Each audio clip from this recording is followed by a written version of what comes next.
శిల్పక పండ్లు తేనె మామిడి పండ్లు తీయంగా దిందామె తీరొక పండ్లు సిలక నేరేడి పండ్లు కాపంలో ఇచ్చిన మక్క కంకులు అవి పాల కంకులు కాల్చుకొని తిందాము కందికాయలు పచ్చి పల్లికాయలు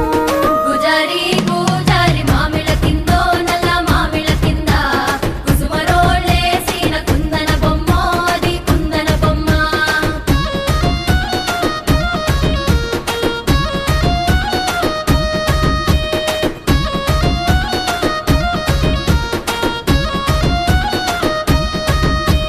బెస్తలు పెట్టిన పచ్చి చేపలు అవి వట్టి చేపలు